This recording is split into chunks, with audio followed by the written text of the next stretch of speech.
इसीलिए आशुतोष ये power vacuum के बाद ये चर्निंग शुरू हुई, आपस में पावर स्ट्रगल, एक तरह से आइडियोलॉजिकल पावर स्ट्रगल भी चलनी शुरू हुई। अब इसमें ईरान भी कूदेगा at some point of time in parallel alliance. इसका कहना ये कि भाई आप हमारे एक दांत तोड़ेंगे तो हम आपके दो दांत तोड़ देंगे, ये उनकी उनका ये नेशनल सिक्योरिटी का एक कॉन्सेप्ट है। तो मुझे लगता है कि फिर भारत का जो है संकट और बढ़ता है और ऑप्शन टाइप की ऑप्शन जो है उसके बाद 10 बार सोचना पड़ेगा। आप की जा रही है कि पाकिस्तान से बातचीत एक तरीके से हम कहें कि वो ईस्ट निंदा जैसी थी, वो अब वाकई में पाकिस्तान से बातचीत की कोशिश कर रहा है। खुद आरएसएस के नंबर 2 लीडर कह रहे हैं कि भाई पाकिस्तान से बातचीत होनी चाहिए। ये जरूर देखना है कि एक अलायंस बनी है और पाकिस्तान की मिलिट्री कैपेबिलिटी बढ़ सकती है। तुर्की को भी उसने एक तरीके से न्यूट्रलाइज कर लिया है, सऊदी अरेबिया के साथ भी जा रहा है, ईरान के साथ जो पीस प्रोसेस चल रही है उसमें भी उसकी दखलंदाजी चल रही है, और यहाँ तक कि बांग्लादेश से भी अपने रिश्तों को बेहतर करने की कोशिश कर रहा है। आशुतोष, एक्टिव है डिप्लोमेसी, वो तो उसमें कोई डाउट नहीं है। पाकिस्तान की इस तरह से रीच आउट कर रहे हैं, बहुत तेजी से रीच आउट किया है, उसमें कोई दो राय उस पर पड़ सकता है। तो बहुत सारे सवाल है भारत के लिए, क्या कोई वाकई में खतरा है? क्या सऊदी अरेबिया अपने आप को एक नए डिफेंस रक्षा कवच के तहत सुरक्षित रखना चाहता है? ऐसे बहुत सारे सवाल हैं, इसमें बातचीत करेंगे। तो लेने जाए इस वक्त हमारे साथ, आपका बहुत बहुत स्वागत है अतुल जी। कैसे देखिए, एक पावर वैक्यूम क्रिएट हो रहा है। ये ईरान का जो युद्ध हुआ है उसके बाद एक तरह से जो रीजन के जो खास करके खाड़ी के जो देश है उन्होंने देख लिया कि अमेरिका उनको बचाने नहीं आया। जब ईरान के अटैक्स उनके बेसिस पे हुए और उनके इंफ्रास्ट्रक्चर पे हुए तो काफ़ी नुकसान हुआ और अमेरिका बचाने नहीं आया। तो जब ये स्थिति पैदा हुई तो इन देशों के बीच में मुझे लगता है कि एक डिबेट हुई है, खास करके जो बड़े देश हैं जैसे सऊदी अरेबिया है, कि भाई हम अमेरिका पे डिपेंड नहीं कर सकते, हमें सेल्फ रिलायंट होना पड़ेगा, हम खुद ही एक सिक्योरिटी वैक्यूम जो है उसको हम भरें। मुझे लगता है कि ये सोच अब सामने आ रही है। जिस तरह से ये ट्राइलेटरल पार्टनरशिप एक तरह से डिफेंस पैक्ट हुआ है, ये एक पहली कड़ी है इसकी कि पावर वैक्यूम के बाद पोस्ट अमेरिकन सिक्योरिटी आर्किटेक्चर पूरे रीजन में क्या होगा। उसमें दो बड़े देश हैं, खास करके तुर्की है और दूसरा पाकिस्तान और सऊदी अरेबिया। ऑफ कोर्स जो आर्थिक एलिमेंट है इसका, वो उसकी पूर्ति सऊदी अरेबिया करेगा और प्रोटेक्शन उसको मिलेगी क्योंकि अमेरिका के ऊपर भरोसा नहीं है।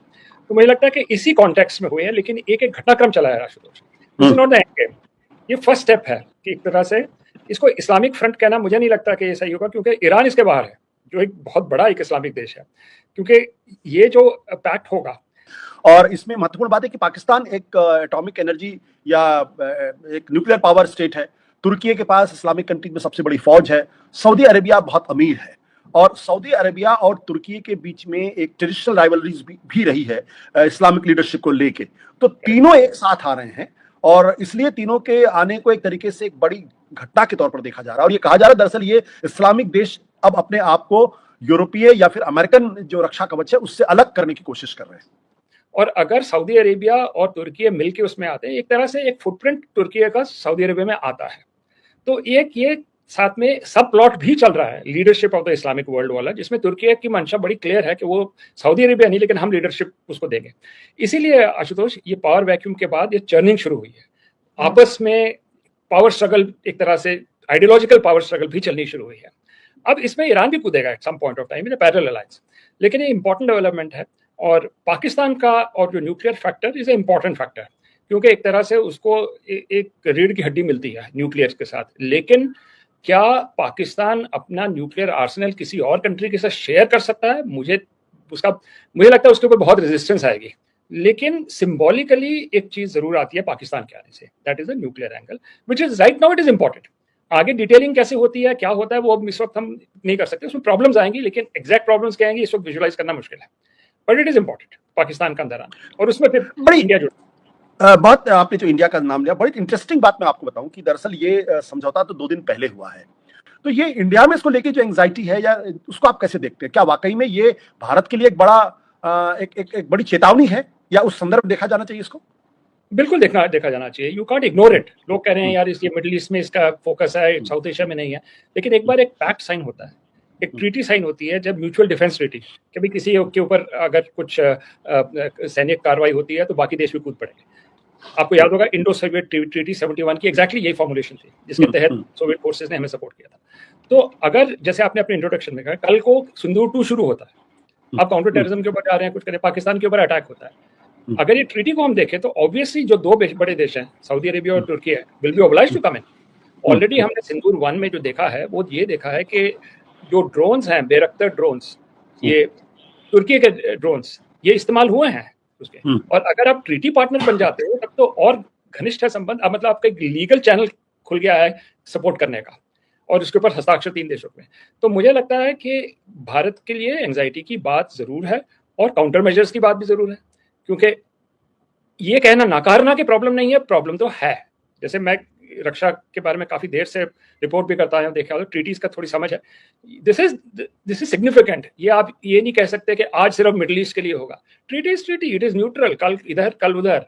तो इसलिए भारत के लिए एक बड़ा एक कंसर्न की बात जरूर है, और मुझे लगता है कि इसका अब टाइम, मेरे को लगता है, आई एम श्योर हमारे सिस्टम में भी बात आ रही होगी कि इसका तोड़ क्या होगा, काउंटर क्या होगा, काउंटर अलायंस या काउंटर पार्टनरशिप। क्योंकि इंडिया में नेहरू के जमाने से हम अलायंसेज में बिलीव नहीं करते हैं, लेकिन पार्टनरशिप्स तो हो सकती हैं। और वो एक इंटरेस्टिंग सवाल होगा कि चाहे तो हम उस पर बात कर सकते हैं कि भारत के पास विकल्प क्या होगा।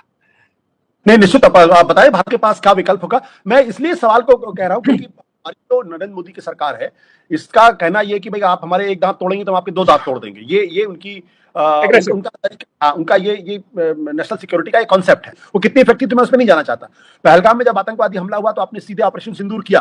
क्या अब सिंदूर करना संभव हो पाएगा अगर फिर कोई अगर आतंकवादी घटना भारत के अंदर होती है या कश्मीर के अंदर होती है? तो मुझे लगता है कि उसके पहले थोड़ी प्रिपरेशन और करनी पड़ेगी, क्योंकि इसमें 2 फैक्टर नए आ गए हैं, स्पेशली तुर्की का फैक्टर और इस्लाम और सऊदी अरेबिया की तरफ जो फाइनेंशियल पाइपलाइन है वो खुली रहेगी।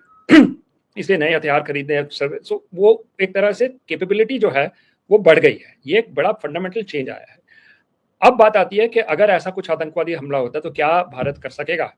मुझे लगता है इसके लिए अभी प्रिपरेशन की जरूरत है। प्रिपरेशन अगर मैं सरकार का या माइंडसेट अगर मैं पढ़ पाऊं तो इस वक्त कहां से आप पाकिस्तान, आउट ऑफ द 3 आपका कंसर्न पाकिस्तान है, बेसिकली फंडामेंटल कंसर्न है पाकिस्तान।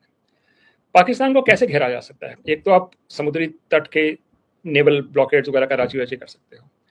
चाबहार के ऊपर बातचीत हुई है जयशंकर और अरागची के बीच में। रिवाइवल जो जाहिदान की तरफ वो रेलवे ट्रैक है फेज 2, उसकी भी बातचीत हो चुकी है। मुझे लगता है कि भारत में ये रियलाइजेशन आ गई थी कि वो जो एक तरफा जो रिलेशनशिप हो गया था इजराइल की तरफ, ये इस शायद असेसमेंट में कि ईरान ये वॉर हार जाएगा, तख्ता पलटा जाएगा, तो फिर एक ईरान, इंडिया, इजराइल और जो नई रेजीम ईरान के साथ है उनके साथ हमारी ट्रायंगुलेशन एक बन जाएगी। अब तक भारत को समझ आ चुकी है कि वो नहीं होने वाला। ये जंग मेरे हिसाब से जो मैं देखता हूँ ऑब्जेक्टिवली, ईरान जीत चुका है। अब विनिंग हॉर्स ईरान है। तो अगर आप भारत सरकार हैं तो आप इस वक्त देखेंगे कि ये टाइम टू रीपिवट टू ईरान आ चुका है, खास करके ट्रिगर पॉइंट या ट्रायंगुलर पार्टनरशिप। अगर ये नहीं होती तो मुझे लगता है कि फिर भारत का जो है संकट और बढ़ता है, और ऑप्शन 2 टाइप की ऑप्शंस जो है उसके बाद 10 बार सोचना पड़ेगा। आपके इस वक्त डिप्लोमेट्स जो हैं या बैक चैनल जो बातचीत हो रही होगी इस वक्त तुर्की और सऊदी अरेबिया के साथ भी हो रही होगी, ये मन समझने के लिए कि भाई आपने साइन तो कर दिया है इसके ऊपर, लेकिन क्या वाकई आप अटैक करेंगे पाकिस्तान के साथ? अगर हमने कोई स्थिति ऐसी पैदा हुई कि हम अटैक करें पाकिस्तान पे, तो वो असेसमेंट अभी आई नहीं है। मुझे लगता है इट्स टू अर्ली कि क्या ऑपरेशन सिंदूर 2 पॉसिबल है अब? क्योंकि पहली बार आतंकवाद का जवाब हमने पाकिस्तान पर हमला करके एक तरीके से दिया और अभी तक ऐसा नहीं हुआ। Is it possible now? बड़ा इंटरेस्टिंग है। It is possible only if we have a feed from Saudi and Turkey that they will not join. आपको मैं एक उदाहरण देता हूँ, बांग्लादेश वॉर। हमें बड़ा था कि यार ये चीन पाकिस्तान के साथ ना आ जाए जब हम पाकिस्तान पे अटैक करें, राइट? तो एक डेलीगेशन गई थी पाकिस्तान की चाइना जुएन लाइन से मिलने। उसमें एक बंगाली ऑफिसर था, क्योंकि इस पाकिस्तान से तो बंगाली ऑफिसर था जो हमारा बंदा था उस डेलीगेशन में। तो वहां पर बातचीत जुएन लाई से पूछा गया था कि भाई अगर भारत अटैक करता है पाकिस्तान को, क्या आप पाकिस्तान के साथ आएंगे? जुएन लाई ने कहा I will give you moral support but no material support. It was a critical factor जिस इंफॉर्मेशन के बाद भारत ने अपनी बांग्लादेश की कार्रवाई की है। वो क्रिटिकल फैक्टर अगर हमें मिल जाता है कि भाई सऊदी अरेबिया और ये साइन बेशक किए हैं लेकिन ये पार्टिसिपेट नहीं करेंगे, तब ऑप्शन 0 हो सकता है, लेकिन ऑप्शन 2। लेकिन अगर ये असेसमेंट है कि ये लोग बिल्कुल कूद पड़ेंगे इसमें, तब मुझे नहीं लगता हो सकता है अभी। मेरा प्रश्न है क्या पाकिस्तान ने अपने आप को इस ट्रीटी के जरिए भारत की तरफ से जो उनको खतरा था या भारत की तरफ से जो उनको डर बैठा हुआ था उसको न्यूट्रलाइज कर लिया है, पोस्टपोन किया है? अब नहीं हो सकता राइट नाउ, पोस्टपोन किया है क्योंकि अभी कुछ देर तक नहीं हो सकता, क्योंकि बाकी की तैयारी जैसे मैंने अभी बात की वो सब अभी हमारी तैयारी नहीं हुई। The moment we are ready for it फिर हो सकता है, डिपेंडिंग क्या इंफॉर्मेशन आती है मिलती है। एक सवाल और भी है, क्योंकि ये जो इस्लामिक नेटो की जो बात है, ये करीब पिछले 6-7 महीने से लगातार चल रही थी, और एक बार पहले भी इस तरीके की खबर आई कि इस तरीके का कोई टाई अप, इस तरीके का कोई समझौता हो रहा। और इस बीच हमने ये भी खबर देखी कि भारत और पाकिस्तान के में जो रिटायर्ड ऑफिसर्स हैं, कहीं सिंगापुर में कोई मिलने की बात हो रही है, कहीं श्रीलंका में मिलने की बात हो रही है, यानी बैक चैनल जो ऑफिशियली अभी उसको पूरी तरीके से सरकार अपने आप को अलग करने की कोशिश। बट खबर यह भी कि अजीत डोभाल इसमें पूरी तरीके से इन्वॉल्व है, गवर्नमेंट की जानकारी में है। क्या ये उसका रिएक्शन है? क्या उसको प्रियम करने की कोशिश की जा रही है कि पाकिस्तान से जो बातचीत एक तरीके से हम कहें कि वो ईस्ट निंदा जैसी थी, वो अब वाकई में पाकिस्तान से बातचीत की कोशिश की जा रही है?